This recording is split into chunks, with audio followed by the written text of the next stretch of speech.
And here we are then, the running order for the upcoming session, the session to decide the grid for tomorrow's first ever Bahrain Grand Prix. Slowest in the last session going first, as always, so the two Minardis will be first now. David Coulthard, he's supposed to run 8th. We will wait and see with interest if he does appear. There could be that McLaren boss Ron Dennis will pull both his cars out of the second session, the deciding session. And through towards the end, the quick boys going last. Michael Schumacher will go 17th. And Ralf Schumacher will be last in. And as we go over to James and to Martin, James, just looking at that list, well, it doesn't look too much like another shoe-in for Ferrari, or does it?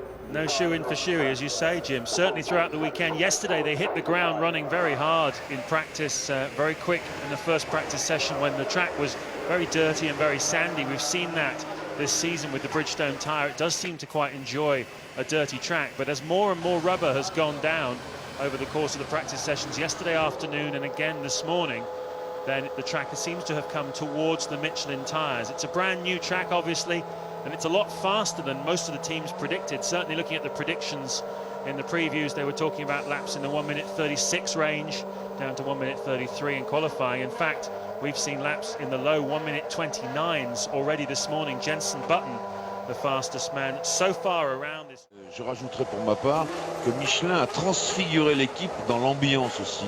C'était un pas à couteau tiré naturellement, mais tout le monde était très tendu parce que les performances ne venaient pas. Et durant les essais hivernaux, eh bien, cette équipe a retrouvé le sourire. Et les gens de Shepard ne s'en cachent pas. C'est grâce à Michelin. Ils sortaient des briefings en riant aux éclats. Ils étaient heureux. Zsolt Baumgartner qui s'élance pour son tour de chauffe pour cette séance de qualification du Grand Prix de Bahreïn à Sakhir, avec des températures qui sont en train de grimper, 32 degrés, 52 degrés au sol, et toujours ces 3 lignes droites pratiquement sur ce circuit, pratiquement 3 km avalés à fond. Et en tout cas, ce qui est certain, c'est qu'on va avoir une très très chaude séance de qualification avec dans les 5 derniers, les 5 plus rapides de la première séance, Olivier Panis, Michael Schumacher, Kimi Raikkonen, Juan Pablo Montoya et Ralf Schumacher, sans oublier évidemment les Renault de Trulli et d'Alonso qui s'élanceront au 14 et 15e rang. Alors vous l'avez vu, le technicien de chez Bridgestone en train de mesurer la température de la piste. Pourquoi? Parce que suivant que la piste fasse 50 degrés ou 48 ans, on peut peut-être modifier un peu la pression des pneus sur les voitures. Paul Stoddart qui observe le tour de chauffe de Zsolt Baumgartner. La concentration également chez l'autre débutant de la Formule 1. Il s'agit de Giorgio Pantano. Même si Zsolt Baumgartner a effectué 2 grands prix l'an passé, il avait remplacé au pied le Ralf Firman, blessé à la suite d'une terrible sortie de piste en Hongrie. Et le Hongrois avait eu l'immense honneur de débuter sa carrière à domicile. Sortie de Firman qui n'était pas de sa faute. Oui, c'est vrai. Son aileron arrière s'était arraché. C'était arraché, absolument. Un Grand Prix de Hongrie qu'il avait malheureusement dû abandonner. En revanche, en Italie, 15 jours après, il avait terminé 11e. Et pour ce qui est de la saison 2004, problème électrique dans le 14e tour en Australie. Et il a terminé 16e du Grand Prix de Malaisie, le Hongrois. Et pour le moment, on ne peut que le constater. C'est vrai que son coéquipier, Gian Maria Bruni, lui donne une sérieuse réplique. L'Italien terminant par exemple 14e en Malaisie, un tour devant son coéquipier. Allez, le temps de référence de Baumgartner, 30.7. C'est déjà à plus d'une seconde des temps de référence sur ce premier secteur. Il faudra évidemment comparer son temps à celui de Bruni.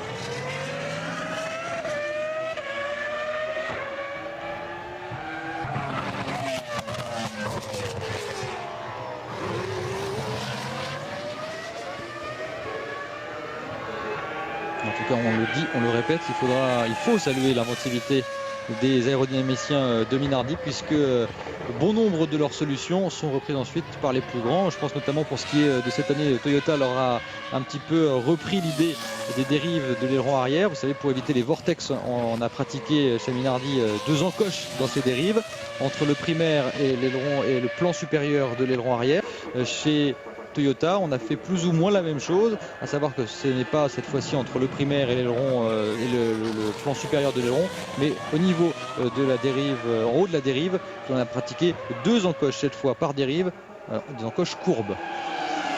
Le temps de référence 1:35,787 pour le Hongrois, moyenne de 290 km/h. Oui, c'est vite. Vitesse, pardon, maximum Voilà. de 290 km/h. Minardi, premier carter de boîte de vitesse en alliage de carbone aussi, par exemple. Oui, première boîte en titane. Oui, en alliage Aussi. de titane, pardon. Oui. Oui. Alliage de titane, bien sûr. Les carters en carbone, c'est chez McLaren. En alliage de titane. En alliage, voilà. Et la boîte en titane. Et vous avez vu chez Minardi, on a rigolé aussi parce qu'on avait vu 290 km/h de moyenne aussi, je pense. Comme vous. Oui, Christophe. oui, Voilà, ça nous il y a, une petite oui, erreur. ça nous a surpris. Surpris. Allez, on va comparer tout de suite le chrono de Bruni avec celui de Baumgartner.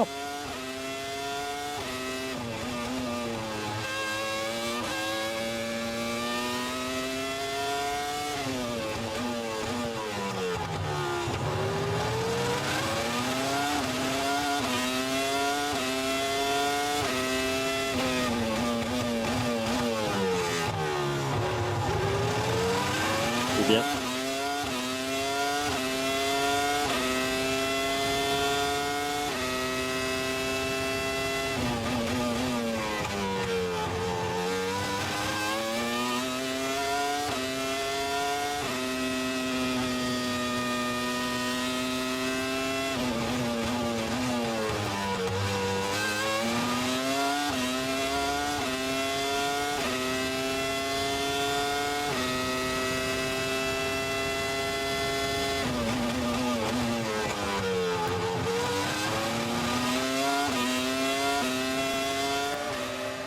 Bruni qui avait déjà 8 dixièmes d'avance par rapport à son coéquipier à l'issue des 2 intermédiaires. Il conclut le tour 1 seconde 2 plus vite que Zsolt Baumgartner.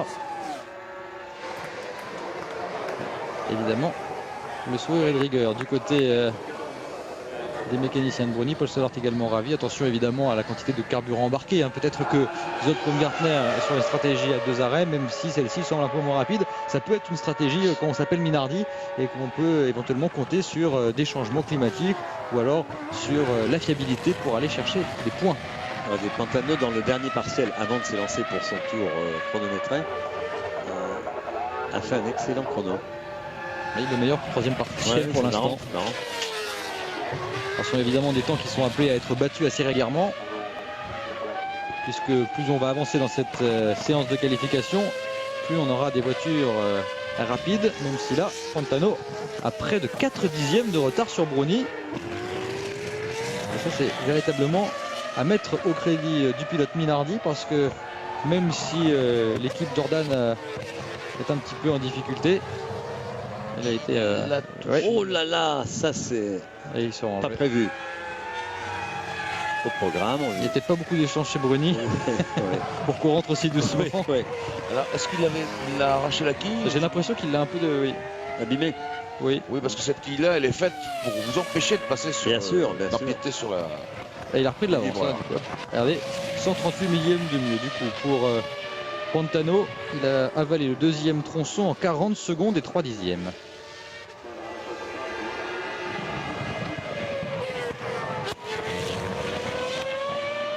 Vous voyez ces coups de volant qu'ils donnent avant les courbes pour se placer la voiture, ils ont beaucoup de mal à la mettre la voiture dans la courbe. Et ben voilà, c'est quand même le meilleur de ces trois-là. Ouais, la pole position provisoire pour Giorgio Pantano en 1:34,105. On va revoir, regardez ici. Oui, là c'est assez... Il enroulé à la quille. Ouais. D'ailleurs ça a pas mal bougé parce qu'on a vu qu'il y a une gerbe de terre et quelques graviers. Il était parti beaucoup en sous-virage, donc il a surbraqué. Ouais. Petit débris. Ouais.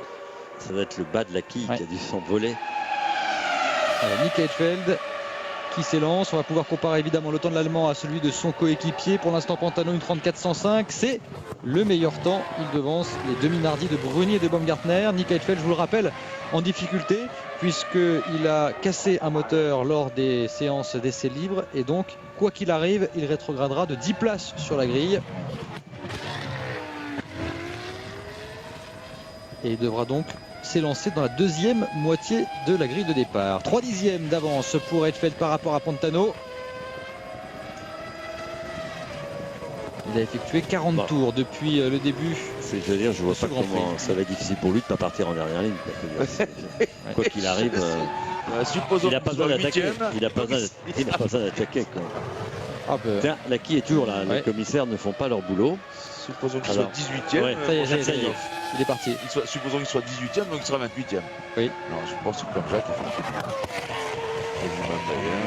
je pense qu'il sera loin. Ouais, évidemment. Il aurait dû, en tout cas, c'est vrai qu'il y a une stratégie qu'on peut employer dans ces cas-là, puisqu'on a cassé un moteur, autant rouler beaucoup dans les troisième et quatrième séances d'essai libre pour essayer au moins de trouver de la performance. Oui, vous avez tout à fait raison. Quitte à changer de moteur. Mais c'est probablement ce qu'ils ont fait.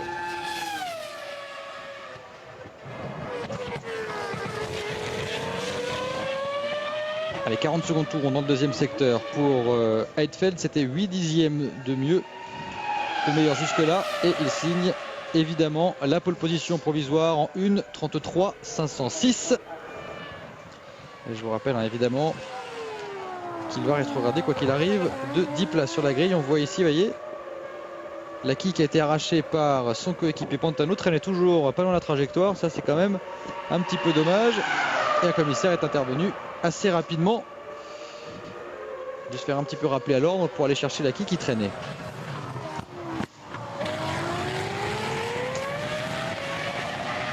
Felipe Massa, le Brésilien, qui est rentré dans les points pour la deuxième fois consécutive en Malaisie il y a 15 jours. Il terminait 8e. Et on peut rappeler évidemment que les deux pilotes Sauber sont en train de se faire les bras depuis le début de la saison, puisque la Sauber est toujours dépourvue de direction assistée en raison d'un manque de pièces. Tout cela rentrera dans l'ordre à Imola. 30,5 dans le premier partiel pour Massa. Il est légèrement en retard par rapport à Heidfeld.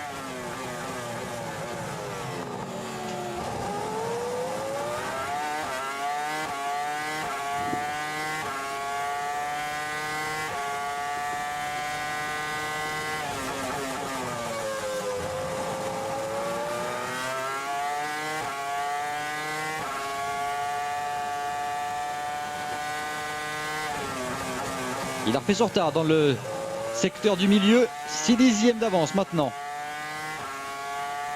Ouais, il a perdu beaucoup de temps dans le premier partiel surtout. C'est inhabituel, je veux dire, pour une Sauber dans ce premier partiel. Vu la configuration du circuit dans le premier secteur, ça peut être à cause de la direction assistée.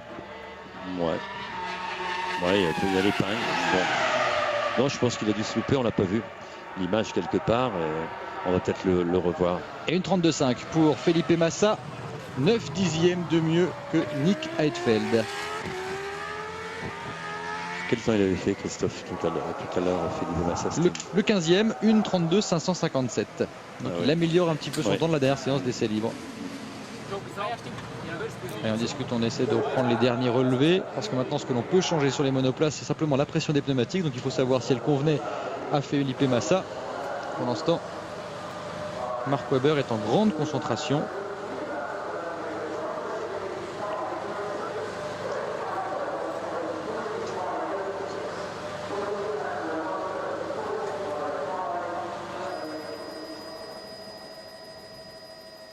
Regardez ce magnifique circuit. Vue d'hélicoptère. La tour, les stands. Les parkings qui se remplissent. Des infrastructures absolument pharaoniques. Allez, dans une minute maintenant, le départ de Mark Webber pour son tour de chauffe. Gros plan sur la Jaguar que l'on voit peu. Le seul point faible, j'ai envie de dire, de la Jaguar, parce que chez Jaguar, on ne fait pas de coups, on ne tente pas de coups. En général, tout le monde dit oui, il n'y a pas beaucoup d'essence dans la voiture. Mais c'est vrai qu'en général, il y a quand même assez d'essence pour effectuer un relais, on va dire, classique par rapport aux autres, conforme à ce que les autres font. Par contre, le seul souci, c'est qu'a priori, le moteur consomme beaucoup, plus que la moyenne. On parle de 0,3, 0,4 kg d'essence de plus consommée par tour, ce qui est quand même énorme, ce qui explique que Mark Webber, quoi qu'il arrive, il est obligé de faire 3 arrêts, puisque même s'il tente quoi que ce soit d'autre, son moteur consomme en plus, il doit plus souvent passer à la pompe. En fait, on a une consommation en moyenne de 3 litres 2 au tour pour une voiture normale. Je veux dire que le Jaguar, lui, doit consommer 3,5 ou 3,6. C'est évidemment beaucoup quand on multiplie par le nombre de tours d'un Grand Prix, évidemment. Et ça renforce la position de Renault sur la sobriété des moteurs, qui est extrêmement importante en Formule 1, quoi qu'on en pense.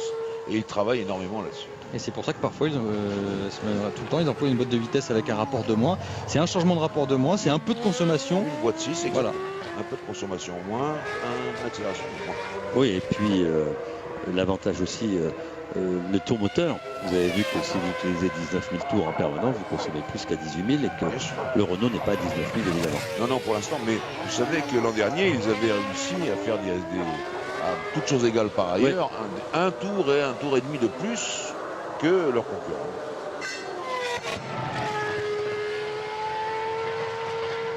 Et la température pour l'instant assez stable au niveau de la piste. Il faut dire que ça s'est un petit peu voilé au-dessus du tracé de Sakhir.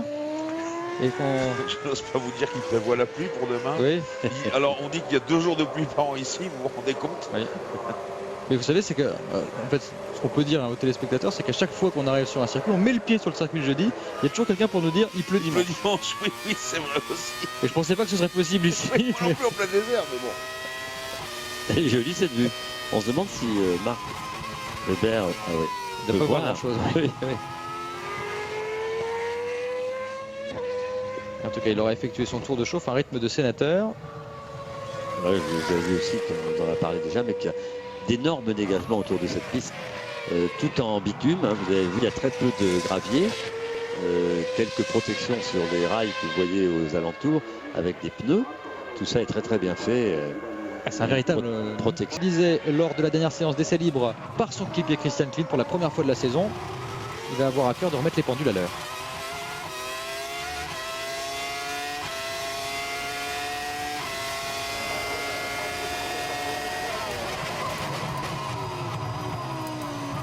Un petit cage de roue qui va lui coûter quelques dixièmes. Très cher.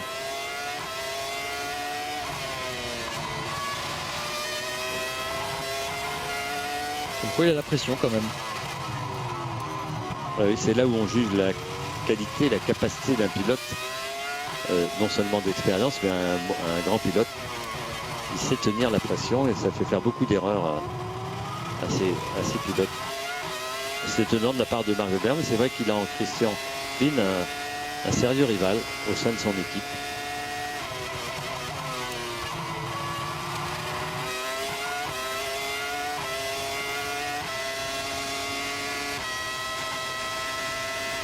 À fond. Vous voyez, il a repris un peu.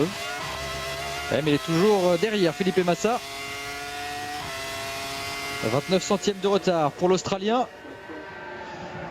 Un retard qu'il va évidemment tenter de combler dans le dernier partiel, peut-être à cet endroit, mais on voit il a un petit peu escaladé le vibreur à l'entrée de ce dernier droite. Et ça lui a permis de revenir un petit peu sur le Brésilien, mais pas d'aller chercher la pole position provisoire. 1,32 625. J'ai envie de dire demi-déception pour l'Australien. Grosse déception, je pense. Je pense que la Jaguar vaut mieux que... Alors, on a un circuit aussi où les qualités de la Jaguar, avec beaucoup d'appui sur des virages un peu différents, complètement différents, même comme c'est le cas... Oui, c'est le masque un peu chez Jaguar, hein, bien sûr. Mais c'est un circuit tellement différent et les qualités des voitures ne sont pas aussi prépondérantes qu'elles le sont que ce soit en Australie ou en Malaisie. On vous parlait de Christian Klien. Il a fait sensation ce matin. Lui aussi avec un coup de volant très volontaire à la Fernando Alonso, j'ai envie de dire. Et il va prendre des risques dans cette séance. Trop content d'avoir une belle occasion de se distinguer par rapport à son coéquipier. Oh, ça, il va peut-être perdre un... C'est bien récupéré, bravo. On a bien cru qu'il aurait du mal à tourner, mais non, il est à droite. Et 4 dixièmes d'avance par rapport à Massa. 30,1 dans le premier secteur. Voilà un passage. Il est en train de se révéler sur ce nouveau tracé. Petite glissade des 4 roues là, très grande. C'est magnifique. Alors là, ce virage est très délicat. N'attaquez pas trop là. parce que c'est un virage qui peut faire perdre beaucoup de temps. S'il le termine son tour. Il est impeccable. Déjà 2 fois qu'il nous fait la voiture. Il est impeccable. Hein. En accordéon. Il est chaud bouillant, hein, comme on dit, ce garçon. Voilà, il n'y aura plus de problème maintenant. Il peut encore se louper avant l'entrée des stands. Enfin, avant l'entrée de la ligne droite. Mais là, il n'y a aucun problème, c'est vite. Il a perdu un peu de temps dans le deuxième partiel par rapport à Massa. Plus que 263 millièmes d'avance pour Klein. En tout cas, une nouvelle fois, sur ce nouveau tracé, les petits jeunes peuvent se distinguer. Les petits jeunes, c'est pas péjoratif, c'est parce que ce sont les débutants de la Formule 1. C'est ce qu'il est en train de faire, Christian Klein. Et il va peut-être aller chercher la pole position provisoire devant Felipe Massa, le temps de l'Autrichien. Et oui, c'est la meilleure référence pour l'instant, pole position provisoire pour le pilote Jaguar. Pas celui qu'on attend, il faut bien le dire. 1:32.332 pour Klein. 204 millièmes de mieux que Felipe Massa. Les freins. On vous l'avait dit, on vous le dit depuis le début du week-end, les freins vont poser de gros problèmes ici. Ce sera la clé de ce Grand Prix et on a vu déjà que ça a posé de gros problèmes à une équipe de pointe, qui est autre que McLaren, qui a connu quand même des problèmes de freins à l'avant, aussi bien au niveau des pistons qu'au niveau des disques, assez importants. Toutes les équipes ont eu des problèmes. Hein. Williams, tout le monde sont rentrés avec des freins très chauds, beaucoup de fumée. Et on le voit aussi à chaque freinage, vous verrez sortir des roues cette poussière. Pour ça, il n'y en a aucun qui a fait fondre un pneu. Hein. Non, non. À part eux. On est d'accord. Justement, David Coulthard, c'est lui le malheureux qui avait fondu ses pneus. Tout trou bloqué en bout de ligne droite. À l'avant, il avait carrément éclaté un pneu. C'est parti pour l'Écossais. Peu de tours évidemment couverts par David Coulthard. On l'a vu en tout cas très attelé à la tâche parce qu'il s'est retrouvé quand même entre hier et aujourd'hui 2 fois en plein milieu dans les bacs à gravier. À chaque fois, il est resté près de sa monoplace et c'est lui qui s'en est occupé. Il en a pris soin. Il a dirigé les commissaires de piste pour qu'elle soit le moins abîmée possible. Et ça a dû plaire à Sir Frank Williams, qui n'a quand même pas hésité à le remplacer, à Ron Dennis, pardon, qui n'a pas du tout hésité à le remplacer pour l'année prochaine. 169 millièmes d'avance pour David Coulthard, j'ai envie de dire normal. 29,9 dans le premier partiel pour l'Écossais, ça n'est pas ce qui se fait de mieux quand même. Je vous rappelle qu'on pouvait être en 29,1, donc 8 dixièmes d'écart sur le premier secteur. Mais il n'y avait pas d'essence. Ah oui, beau freinage. On a allumé les pneumatiques.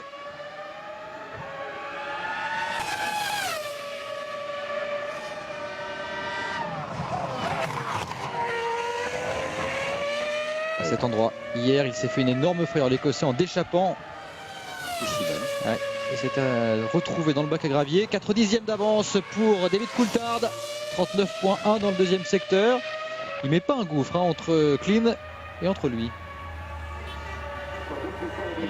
Les McLaren nous ont habitués à faire 2 arrêts aussi. Hein. Oui. Donc, ils vont peut-être essayer. Oui, peut-être mettre un peu plus d'essence. Ce sera très payant. Mais en fait, je crois que c'est pour éviter de s'arrêter, de repartir, de faire chauffer les moteurs. À chaque arrêt, les moteurs prennent beaucoup de température. En tout cas, il est pour le moment en pole position avec un temps très très correct. 1:31.719 pour Coulthard, oui. 6 dixièmes devant Christian Klein.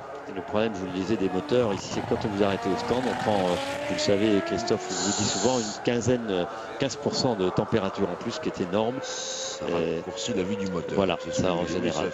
Qui a priori est déjà pas bien longue. pour l'instant, parce que McLaren, du côté de McLaren, on économise quand même le moteur assez régulièrement, on fait peu de kilomètres, donc c'est vrai que... Il a quand même fini de Grand Prix David Coulthard avec son moteur justement en économisant sur les tours. Il n'y aura pas une nouvelle évolution, un step, comme on dit, on en restera là. Ils ont eu un step en Malaisie déjà. Un peu.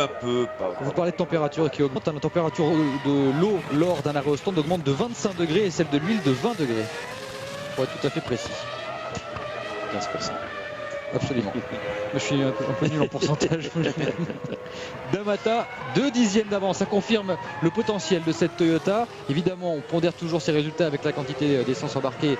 Mais la Toyota a fait un bond en avant avec Mike Gascoigne. Oui, et puis aussi, on est sur un circuit, je vous le répéterai assez encore, accélération, freinage. La voiture, elle accélère. Le moteur Toyota est un des meilleurs du plateau. La tenue de route ici, elle est importante bien sûr comme partout, mais il y en a quand même moins qu'en Malaisie et qu'en Australie. Ce qui explique un peu qu'on ait vu les deux Toyota de D'Amata et Panis un peu aux avant-postes depuis hier. Et le ciel s'est couvert et la température 2 degrés de moins et Ouais. 4 à 5 degrés de moins sur la piste. Et il a perdu du temps dans le deuxième partiel d'Amata, dans la partie sinueuse, justement, celle qui demande beaucoup d'appui aérodynamique, ce qui est a priori le point faible de la Toyota. Quelques millièmes de retard maintenant pour le Brésilien. La dernière accélération, alors qu'il a failli rattraper David Coulthard, et D'Amata qui va conclure son tour à la première place, 2 millièmes devant l'Écossais, 1:31,717. On applaudit évidemment chez Toyota, Et oui, car parce il faut que- bien le dire, c'est la première fois qu'on est aussi à la fête. et oui, puis on va être dans les 10 premiers certainement. Les voitures, il y a des chances, quoi. D'Amata Même qui- si les gens qui suivent, il y a quand même de gros clients. Je vous rappelle quand même que D'Amata, dans la dernière séance d'essai libre, avait signé un temps en 1:30,499. Il avait signé le 7e temps, 12 tours couverts. Et là, chez Ferrari, on s'affaire devant les écrans, évidemment, puisque Rubens Barrichello est en train d'observer son tour de chauffe. Il sera le 10e homme à s'élancer, le pilote brésilien. C'est parti. Et là, on va avoir également une référence très intéressante avec la Scuderia Ferrari et avec les pneumatiques Bridgestone. Voilà, on a déjà une petite référence, 4 km/h plus vite que la McLaren. Une attaque, vous avez vu comment il a mangé le trottoir sans aucun problème pour la tenue haute de sa voiture. C'est ça la grosse qualité de la Ferrari. Barrichello qui avait effectué un pari un peu différent sur le choix des gommes pour la Malaisie. Je trouve que le temps en a décidé autrement, puisqu'il s'attendait à la chaleur. Il a fait plus frais pour le jour du Grand Prix et 2 dixièmes d'avance ici pour Barrichello. Donc il a un peu la rage, comme on dit. Ah ben la piste elle est perdue carrément 12 à 15 degrés. Christophe. Ouais. Son pari était fichu.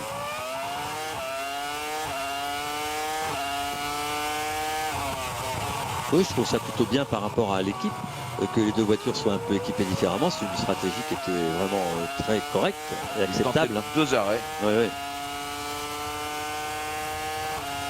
au lieu de 3 comme pour Schumacher.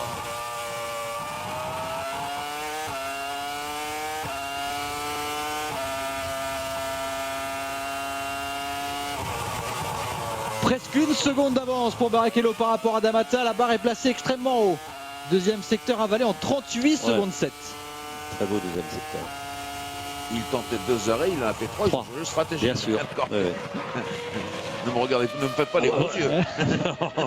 C'est Roger Zabel qui nous faisait des gros yeux de Paris, je le Et sais. Barrichello qui va aller chercher la pole position provisoire. 1:30,530. 1 seconde 187 de mieux que Cristiano D'Amata. On reste de marbre chez Ferrari, on reste très concentré. En tout cas, c'est un temps de référence Et regardez extrêmement rapide. Ouais. l'homme qui met au point les Ferrari. Oui, Luca Badoer. Luca Badoer, il a sa vraie partie prenante. Un petit rappel sur le classement. Barrichello, donc pole position provisoire devant D'Amata et Coulthard. On marque une pause, on se retrouve très vite. Not one of my better efforts, but we'll see how we go on the race tomorrow. It's been a little bit of a struggle this weekend, but see how we go tomorrow. Was it purely down to problems that you were having, or were there car issues as well? Because it looked like it wasn't the easiest car out there to drive. Yeah, we're not that quick here. We're not that quick, but it definitely wasn't a perfect lap from me, that's for sure. It wasn't a very good effort at all, so yeah, tough. Some you win, some you don't. Thanks, Mark. Mark Webber blaming himself then, as ever. He's he's very honest, Joe, isn't he? Always telling it the way he sees it. He's pretty hard on himself, actually. Track temperatures just falling away now. They were 53 down to 48. Air temperature down now from 32 to 30. And so I wonder if they'll just be getting a little bit more grip. Barrichello comfortably fastest then on a 1:30.5. D'Amata second, Coulthard third at this time. Klein, Massa, Webber already down in sixth. Heidfeld, Pantano, Bruni and Baumgartner 10th out of the 10 that have run so far.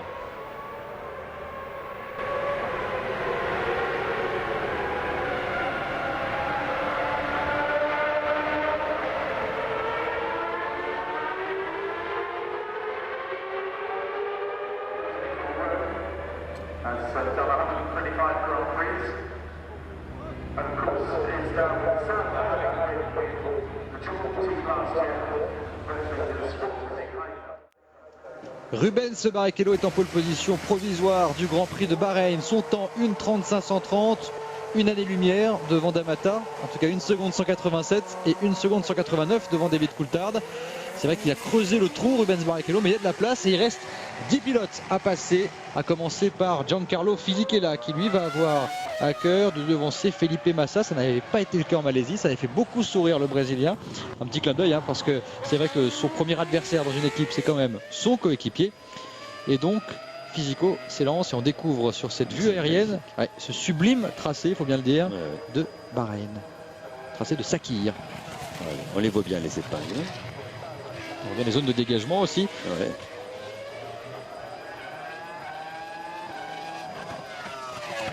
Et on a aussi de nombreuses bretelles rattachées à cette piste.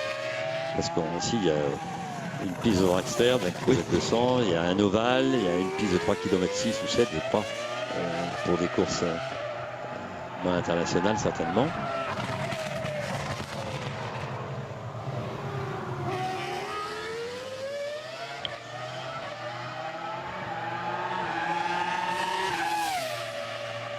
Giancarlo Fisichella qui ce jeudi n'était pas présent au circuit, je tiens à le rappeler, parce qu'il est malade tout simplement.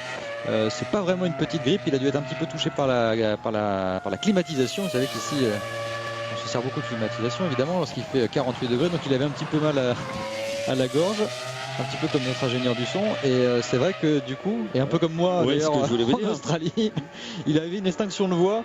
Il faut dire que le moteur Ferrari 2004 est également à bord de la Sauber.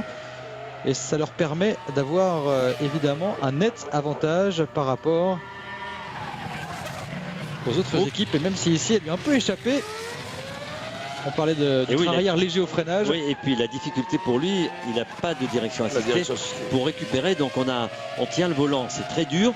Et quand il faut le lâcher très, très vite et trop brutalement. Et c'est ce qui explique ces petits écarts que subissent ces voitures, tout comme celle de Massa d'ailleurs. En tout cas pour l'instant, il a pris l'avantage, il a pris assez nettement l'ascendant sur Felipe Massa. Pour l'instant il est dans les temps de David Coulthard. L'Écossais, je vous le rappelle, occupe la 3e place provisoire de cette grille de départ. Et comme le signalait Jean-Louis tout à l'heure, il conduit cette voiture depuis 3 courses, il a fait quelques séances d'essai, alors que Felipe Massa il la connaît depuis 1 an. Ça change beaucoup de choses aussi. D'abord pour la confiance. Alors plus 8, ça va lui donner. C'est pas mal. Les 10e de retard. Il a perdu un petit peu de temps, même par rapport à David Coulthard. Il a perdu 2 dixièmes par rapport à l'Écossais dans le 2e partiel, le pilote italien. Et il pourrait quand même aller chercher une bonne place sur la grille. Place dans les 10, ça lui plairait. Oui, bien sûr, il en est pas loin. À Fisico qui signe cette fois le 4e temps à 1 seconde 2 de Rubens Barrichello, mais il échoue à quelques centièmes seulement de David Coulthard. On peut applaudir évidemment chez Sauber, car le tour est de belle facture, notamment le dernier secteur, 22.5. C'est dans le même dixième que Coulthard et que D'Amata. Il doit avoir de l'essence. On se souviendra vous vous souvenez, en Australie, il était parti avec très peu d'essence et il avait été déventé dans ce virage où on avait aussi sorti Schumacher. Et il avait perdu tout le bénéfice. Il était d'une tristesse. Je l'ai rencontré le soir même dans l'ascenseur. J'ai fait une bêtise. Je dis mais non, c'est le vent. Mais oui, mais c'est de ma faute aussi. Il était désespéré. Oui, c'est ce que j'aime beaucoup chez Fisichella. Un garçon humble, gentil et très bon pilote, un orfèvre au volant.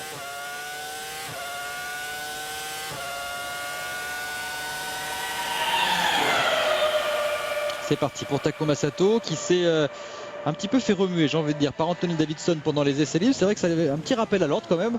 Il fallait qu'il augmente un petit peu la cadence. C'est ce qu'il a fait avec brio, notamment lors de la dernière séance d'essais libres, le pilote japonais, puisqu'il a signé le 4e temps. Et oui, 4e, à 6 dixièmes seulement de Jenson Button, son coéquipier, qui a par ailleurs, lui, signé le record du circuit. Donc les barres sont bien là, elles confirment leur bon début de saison. Et on va tout de suite constater si Takuma Sato est dans le bon ton. C'est le cas, 2 dixièmes de retard seulement sur Barrichello. 29,7 dans le premier partiel, c'est au niveau de Cristiano D'Amata.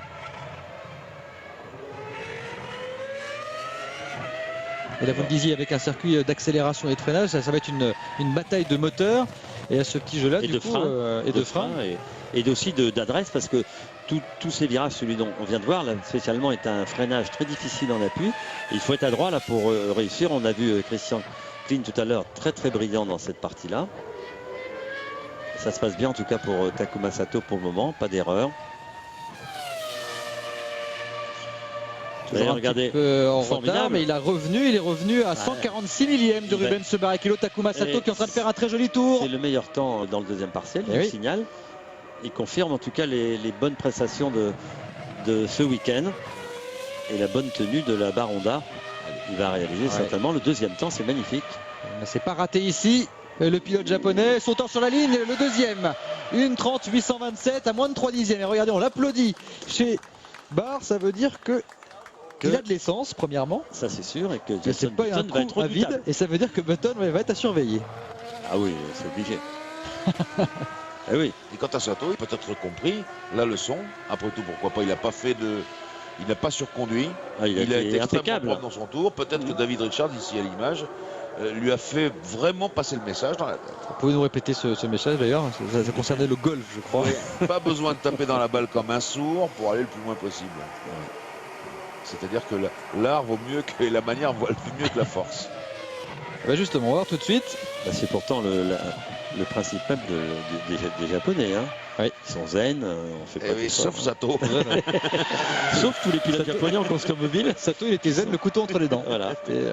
C'est parti pour Button en tout cas pendant ce temps, et on va le surveiller, le chrono du Britannique, car on vous le répète, c'est l'homme fort de ce début de saison, et surtout c'est lui qui a le record du circuit en 1:29.5.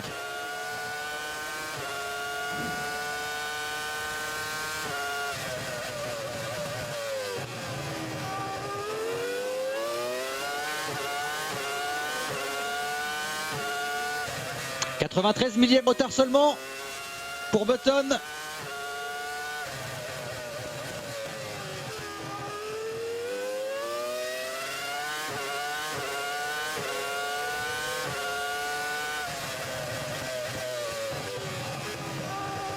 Oui, c'est bien passé. Lui aussi aurait enlevé le plot à cet endroit. Les rapports de boîte. Ah, il ne passe pas pour longtemps, la Non. 7e, vous avez vu. Pour soulager le moteur. Ouais, oui, encore. Hein, c'est un passage pour pas grand-chose. Ah, il a perdu un petit peu de temps, le Britannique, 269 millièmes de retard par rapport à Barrichello.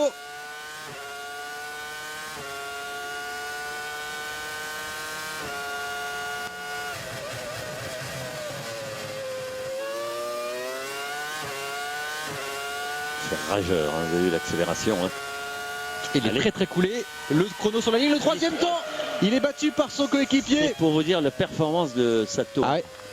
Eh oui, du coup, on applaudit un peu moins. Un peu moins. On est un petit peu plus déçus, mais très très joli temps effectué par Takuma Sato, 1:30.827, 1:30.856 pour Button, quelques centièmes de différence seulement entre les deux pilotes Barr. Sympa ces images, hein, de voir l'anxiété des pilotes, des mécaniciens de ces pilotes hein, qui sont en train de... L'aboutissement de leur travail, c'est maintenant Trulli qu'il a entre ses mains. Un peu comme chez Barr, on a les deux pilotes Renault qui étaient en tir groupé lors de la première séance de qualification. On va donc retrouver Jarno Trulli puis Fernando Alonso pour cette séance de qualification. Et on a remarqué dans la caméra embarquée de Button, et on peut un peu élargir les trajectoires. Ouais. Trulli qui avait rencontré un problème de périphérique sur son moteur, un problème, non pas un problème de moteur, mais un problème dans le système d'alimentation d'essence. Et alors qu'il avait signé le meilleur premier partiel, c'était lors du premier jour des essais, il était en 29.3. Donc signe pas mal que la monoplace française peut aller très vite. Confirmation avec l'Italien, 73 millièmes d'avance sur Barrichello. Et les écarts toujours aussi infimes. Et oui, les dixièmes vont coûter cher là, hein, sur la grille. En tout cas, c'est de bon augure hein, pour la suite de la saison, que les Renault soient si proches des Ferrari. On attend une grosse évolution moteur pour Imola. On va prendre un peu de risque pour aller chercher encore de bonnes places. Écoutons s'il est à fond.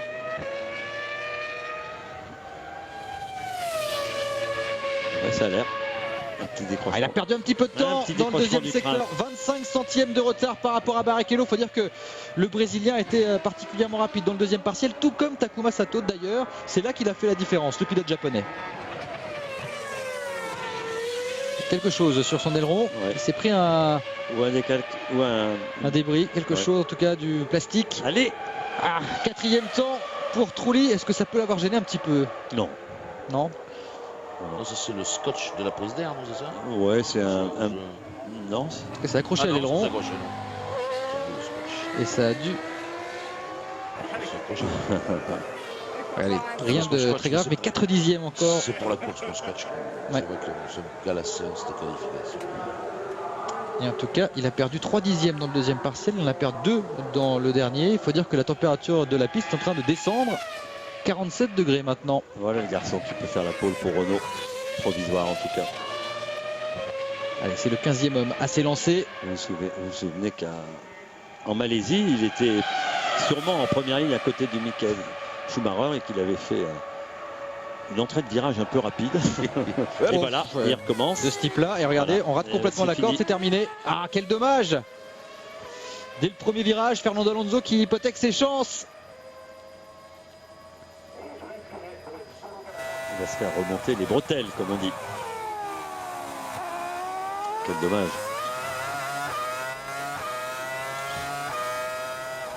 Allez, 8 dixièmes de perdu.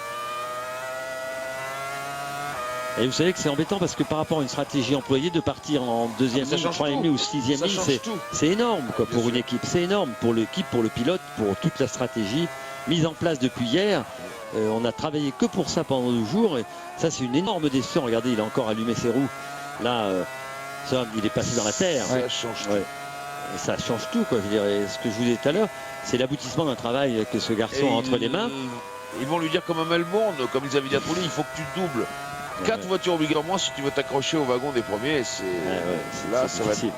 un peu plus compromis. 1 seconde 2 déjà. Ouais, 1 seconde 2 de retard, c'est derrière pour l'instant. Physique est là.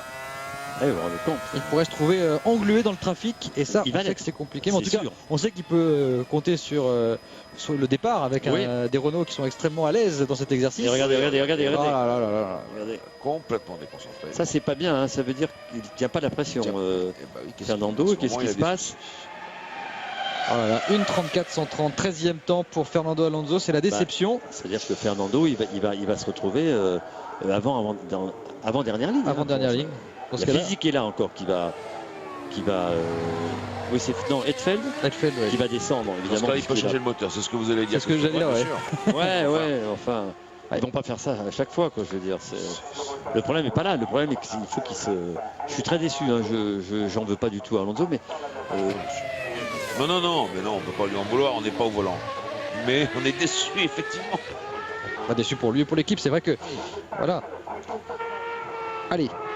Rubens Barrichello, pole position provisoire, devant Takuma Sato, Jenson Button est 3e, Jarno Trulli est 4e. On marque une nouvelle pause, à tout de suite. It's going to be a tough job. How's the track changing this afternoon? Do you think it's getting much quicker? I don't know, when I run right now, it just felt a little slower, to be honest. But I had a second qualifier was better than the pre-qualifier.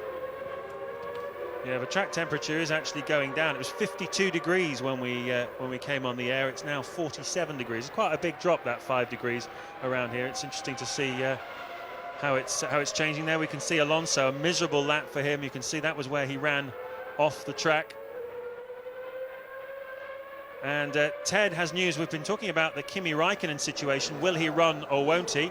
Ted, what's going to happen? Well, James, yes, I can clear it up from down here at McLaren. He will go out and do just one installation lap to scrub the tyres in. He will then come into the pit lane without even starting the proper flying qualifying lap. So he'll have to go through Parc Fermé as usual, but of course start from the back of the grid because he did not complete a second qualifying session lap. So why are they doing this? Well, Ron Dennis says this will allow them to, quote, save fuel and go for the optimum race strategy for this circuit, end quote. But that sounds like a heavy fuel load and perhaps a two-stop strategy to me. Yes, I don't understand why it allow them to save fuel, because they can put all the fuel they want before the session starts. It's when the session starts it's locked off, so they can brim it up if they want to. So that one I don't quite understand. Yes, it does save the engine, and yes, it does mean they don't have to give away their strategy for tomorrow. Barrichello, the fastest man then, in 90.5 seconds. Jarro de agua fría que ha supuesto esas dos pequeñas salidas de pista de Fernando Alonso. Sur ce circuit de Sakir, le 16e homme à s'élancer, Olivier Panis, le temps de référence de Rubens Barrichello, 1:30.530. Je vous rappelle pour l'instant que Takuma Sato est deuxième devant Button. Trulli occupe le 4e rang, D'Amata est 5e. Et donc Olivier Nice a un vrai coup à jouer. Il peut peut-être aller chercher une bonne place pour la grille de départ de ce Grand Prix de Bahreïn. On avait vu la voiture progresser assez nettement entre l'Australie et la Malaisie, avec simplement un aileron avant un peu modifié. Là, cette fois-ci, c'est l'arrière sur lequel s'est concentré Gascoigne et toute son équipe. Et là encore, on a gagné un petit peu en performance, notamment les temps de la dernière séance d'essai libre l'attestent, puisque Cristiano D'Amata avait signé le 7e temps en 1:30.499. Olivier Panis également était rentré dans les 10 premiers, donc pour l'instant Toyota en phase ascendante. Les 5 meilleurs donc vont s'élancer dans cette dernière partie de la séance. D'abord Panis, puis Michael Schumacher qui est évidemment déjà harnaché en pleine concentration. Il y aura ensuite Kimi Raikkonen, c'est un peu la surprise parce qu'on reviendra dessus. Le Finlandais a très peu roulé depuis le début de ce Grand Prix. Il y aura également Juan Pablo Montoya, puis Ralf Schumacher. A priori, avantage aux Williams, d'autant qu'on l'a vu juste avant, eh bien Fernando Alonso a commis 2 petites erreurs qui lui coûtent très très cher, puisque pour l'instant il est 13e à plus de 3 secondes de la pole position. C'est parti pour Olivier Panis. Et puis on vous signalera que la température a encore descendu sur la piste. Elle est à 46 degrés, elle était à 52 au départ des essais. Alors pas d'erreur ici. Ça peut aussi changer la donne, hein, cette température qui baisse, parce qu'on peut avoir des pressions du coup pas complètement adaptées et il est possible de se faire surprendre. Il a un coup à jouer Olivier Panis. On voit de la voiture toujours un petit peu instable au freinage. Mais c'est quand même un petit peu mieux que lors du début de ce Grand Prix. Le chrono d'Olivier, 29 centièmes de retard seulement par rapport à Rubens Barrichello. Ça le mettrait à côté de Sato s'il reste comme ça. Ouais. En tout cas en bagarre avec Sato pour la 2e place provisoire de la grille. Attention parce que Sato avait été extrêmement rapide justement dans ce 2e secteur. Hop, un petit dévers, un petit travers. Ça ouh là oui, ça a glissé beaucoup. Ah, il manque un petit peu d'appui sur la Toyota. C'est du côté il attaque beaucoup surtout. Ouais. Bon, il faut la contrôler la voiture. C'est du côté de l'aérodynamique. Il y a quelques petits soucis. Il perd un peu de temps. Ouais. Il a perdu pas mal de temps même entre cette glissade et la réaccélération. On manquait 1 seconde au total. S'envole à cet endroit. Il est pour l'instant au niveau de Cristiano D'Amata qui est pour l'instant 5e. Il ne faut plus rien perdre là Olivier pour aller chercher une bonne place sur la grille. Allez, dernière accélération. Il n'a pas commis d'erreur dans ce dernier secteur. Le moteur Toyota fait partie des plus puissants. C'est le 5e temps pour Olivier Panis. Il a récupéré. Hein. Ouais. Il a récupéré, bravo. Il a récupéré, hein, parce qu'avec ce 2e secteur catastrophique qu'il a fait, hein, franchement, 39,5 contre 38,7, 38,6. C'est un peu chaud. Ouais, ils sont chauds, mais enfin quand même, ils ont de l'expérience. Enfin bref, on va pas se mettre à leur place. Non, c'est difficile en plus. Et c'est vrai que l'adhérence est quand même un petit peu changeante. Ouais. Regardez. Oui. On entre dans le dernier carré. Ah oui. Exactement ça. Un Redas, hein. A commencer par Michael Schumacher qui s'élance.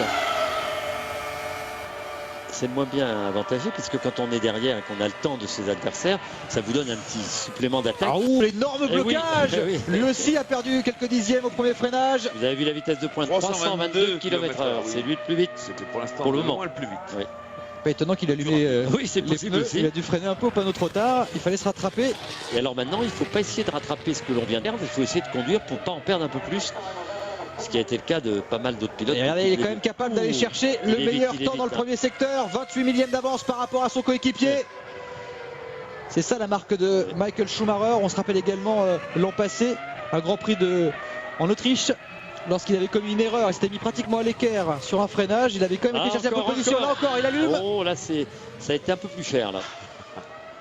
Alors est-ce qu'il va nous faire aussi le meilleur deuxième temps? Peut-être que finalement la température de la piste qui descend, ça pose quelques petits soucis. Ouais. On va voir. Et pourquoi pas? Ouais, ils ont des problèmes de frein depuis le début. Hein. Aussi, Ferrari. Hein. 44 millièmes d'avance encore.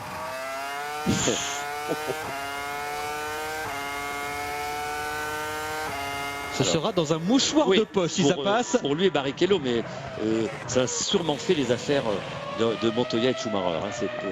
il est passé aussi à la limite des graviers. Michael Schumacher pour aller signer la pole position. 21-9 dans le dernier secteur. Il est fort. Exceptionnel le dernier secteur de Michael Schumacher qu'il conclut 3 dixièmes plus vite que Rubens Barrichello. C'est là qu'il fait la différence pour aller chercher le meilleur temps. On se demande qu'est-ce qui peut arrêter ce garçon. Parce qu'il a quand même fait deux énormes erreurs, enfin énormes, bon, de pilotage. Et malgré ces erreurs, regardez, il contrôle et il perd le moins de temps possible. C'est ça aussi la façon de conduire de Michael Schumacher dans les situations les plus ubuesques. Regardez quand même. Léger contre-braquage en plein milieu. Voilà, contre-braquage, il a balancé l'auto, elle est passée impeccablement. C'est du grand art. Beaucoup de pilotes de rallye feraient bien de s'en inspirer. Mais je pense que. Alors là, lui, il y a un problème. Pour parce que Raikkonen, il rentre. Aïe. Ça fait non, mais lui, il est maudit, lui. Kimi Raikkonen. Remarquez, c'est peut-être. C'est stratégique. De toute façon, même s'il faisait la pole position, étant donné qu'il avait déjà cassé un moteur, il se serait retrouvé de toute façon 11e au meilleur des cas. Voilà, le meilleur des cas, il va être 20e. Peut-être qu'il préfère partir avec un moteur neuf pour la course. Attendez, ça pose un vrai problème parce que tout le monde est en train de s'interroger par radio, mais qu'est-ce qu'on en fait? On va le chercher. Sauf qu'ici, c'est assez loin. Donc, il a eu un problème, ça c'est clair. Ouais. Décidément. Ça doit bouillir dans le casque du Finlandais. On le verra pas parce qu'il est froid, Iceman, mais oui, enfin, pas tout le temps. Il y en a un qui va être moins froid, c'est Ron de Nice, imperturbable devant ses écrans. En tout cas, en attendant, eh bien, Juan Pablo Montoya et Ralf Schumacher s'élancent. Ça fait les affaires de Barrichello. Sur les deux derniers à pouvoir aller chercher Michael Schumacher qui a signé, il faut bien le dire, un temps assez exceptionnel. Je vous rappelle quand même qu'il a signé la pole position en Australie, la pole position en Malaisie. Il pourrait faire la passe de 3 ici et se rapprocher un petit peu du record d'Ayrton Senna. C'est un des records qu'il n'a pas. Le nombre des pole positions, il a 65 pour le Brésilien, donc ça nous laisse encore un peu de marge, mais il en est déjà à 57. Il arrive peut-être à la 58e. Donc c'est vrai que c'est encore un... Regardez. Là c'est intéressant comme image, un peu les coulisses, on les voit assez rarement. C'est la pesée tout simplement avec le pilote. C'est high-tech, vous avez vu. Alors on va voir, il va retirer son casque. Et c'est là que tout le monde aimerait avoir un œil sur la balance, parce que dans ce cas-là on sait quelle est la quantité d'essence embarquée. Oui, bon, remarque qu'il suffit. Non, ça ne suffit pas. Non, parce qu'il n'y a rien de visible. En tout cas, ça pouvait essayer, mais tout ça fait les affaires de Sato, de Button, qui, quoi qu'il arrive, seront en 3e ligne. Sato exceptionnel, il fait quand même une très belle séance de qualité. Il y avait Button qui avait ravi Jean-Louis Moncey en Australie. Là, c'est vrai que Sato a fait un très beau tour également. Exactement. Combien d'essence dans les voitures? Ah, ça. Si on prend en compte la Malaisie, Michael Schumacher en avait pour 8 tours. Donc. Alors Alonso qui va être probablement 17e. Raikkonen dernier. Là, ça va faire une belle, un beau carré, mais dans la fin de la grille. Ça va s'animer au départ. Ça va s'animer au départ. Ça, je pense que évidemment, on peut compter sur. En plus, comme par hasard, sont deux sanguins. Donc a priori, ça devrait quand même pas mal se passer au niveau des dépassements. On va avoir un peu de spectacle. Raikkonen doit se rappeler qu'il a percuté une voiture au Grand Prix d'Espagne l'an dernier en partant dernier.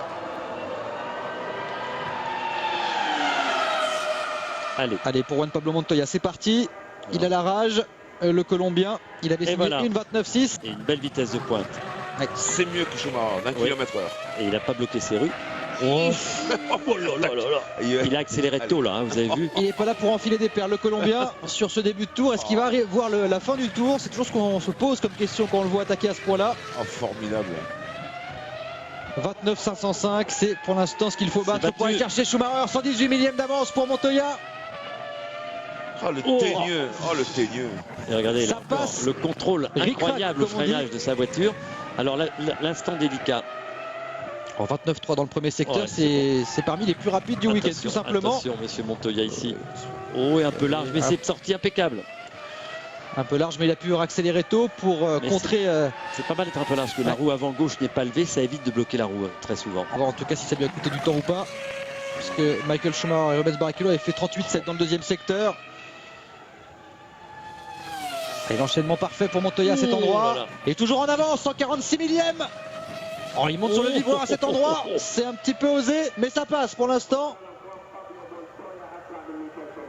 Allez, monsieur Montoya, c'est là, il faut faire très attention. Ça coûte cher, ce petit trottoir là. Non, c'est bon. Il n'a pas escaladé ce. C'est bon. Lui aussi, il est passé au ras des graviers.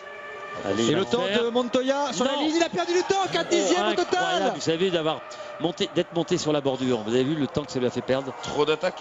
Oui, mais c'est bon. Mais attendez, on ne va pas leur reprocher d'attaquer. Il faut aller chercher Michael Schumacher, tout le monde le sait. Et la femme de Juan Pablo, Connie, qui observe et qui est un petit peu déçue. Elle le voyait bien tout en haut de la hiérarchie, son mari. Et c'est vrai que chez Williams aussi, Patrick Head qui plisse un peu les yeux parce qu'on les voyait bien en haut de la hiérarchie, les Williams, depuis le début du week-end.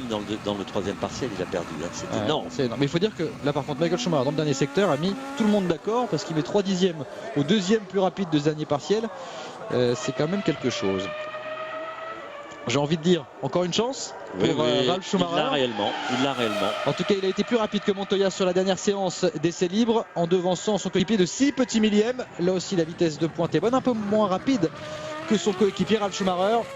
Vous savez là. Et c'est important également pour Ralf, cette course, parce que vous savez, il n'a toujours pas signé avec Williams pour la saison prochaine. Il est peut-être en recherche d'un baquet, peut-être en partance d'ailleurs chez Toyota. Donc c'est vrai qu'il faut se mettre en valeur. Et il faut notamment gagner des courses pour se mettre en valeur. 118 millièmes, exactement comme son coéquipier. 118 millièmes d'avance sur Michael Schumacher après le premier partiel. Là aussi, on va chercher les derniers centimètres pour élargir la trajectoire au maximum et pouvoir accélérer le plus possible.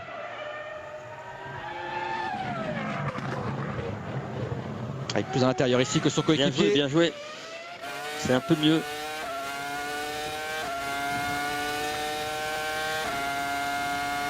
Il vient de régler une répartition sur le bas de son volant. Oui. Avec le creux de la main.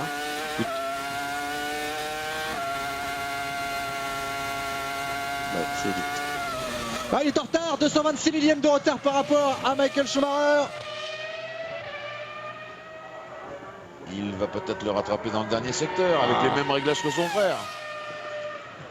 Vu le temps qu'avait fait Michael Schumacher dans le dernier partiel, ça semble mission impossible pour Ralf. Et sur la ligne, finalement, Michael Schumacher qui signe sa 58e pole position, exceptionnel pilote Ferrari. En tout cas, on a Michael Schumacher donc qui est en pole position pour la 3e fois consécutive, pour la 58e fois de sa carrière. Il devance son coéquipier Rubens Barrichello de 3 dixièmes. Derrière, Juan Pablo Montoya et Ralf Schumacher sur la 2e ligne. 3e ligne, Sato Button. Et sur la 4e ligne, on retrouve Trulli et Olivier Panis qui rentrent dans les 8 premiers. D'Amata est 9e devant Coulthard. Et puis pour animer un petit peu la course demain, il y aura Fernando Alonso 17e et Kimi Raikkonen qui partira sur la dernière ligne. En tout cas, une belle performance. On peut peut-être penser que Michael Schumacher, comme il a récupéré sa voiture avec ses freinages intempestifs et qu'il ait perdu aussi peu de temps, ça voudrait peut-être dire qu'il n'est pas très chargé en essence aujourd'hui. Peut-être, sans aucun doute même, mais vous savez, mais en tout cas la performance, la recette en or, vous la connaissez. Oui, moi je suis d'accord avec celle-là. 3 arrêts, la course. Je la prêche depuis le début de cette nouvelle réglementation, Jean-Louis. Il faut partir en tête avec peu d'essence, on s'en fiche, on est devant, on a le moral et on avance. Je dirais, Schumacher, il a toujours le moral, qu'il soit devant ou derrière, il attaque de toute façon. Je me suis inspiré de ce que vous m'avez dit et de votre carrière. Quand on fait la course en tête, par rapport à être au milieu du peloton, on perd un dixième à droite, un dixième à gauche, un dixième devant, un dixième derrière. La course en tête, on est libre, tranquille, on ouvre et on aboie tout seul. C'est vrai, Schumacher, là, il va aboyer, je peux vous le dire. En tout cas, il a fait un très très bon temps. Et donc, incroyable avec les 2 erreurs. Et donc, ce que nous avons dit à la fin des essais libres ce matin, qu'il ne fallait pas enterrer les Ferrari. On a bien fait de le dire. La preuve, on est une nouvelle fois. On peut jamais enterrer une Ferrari en tout cas en ce moment. C'est impossible. Ni une Ferrari ni Michael Schumacher de toute façon, et ni Rubens Barrichello qui est quand même dans l'aspiration, comme on dit, de son coéquipier une nouvelle fois, comme en Australie. 4 dixièmes, c'est peu, mais c'est beaucoup aussi. Et Montoya qui aboyait lui aussi derrière, chez Miensterm pour ce qui le concerne. C'est très étonnant d'avoir perdu autant de temps dans le 3e partiel. Un point sur le classement, Michael Schumacher, donc pole position, la 58e de sa carrière. Il devance Rubens Barrichello, le pilote allemand qui a fait la différence, et il espère évidemment ajouter à cette 58e pole position une 73e victoire. Il faudra évidemment surveiller ça ce dimanche.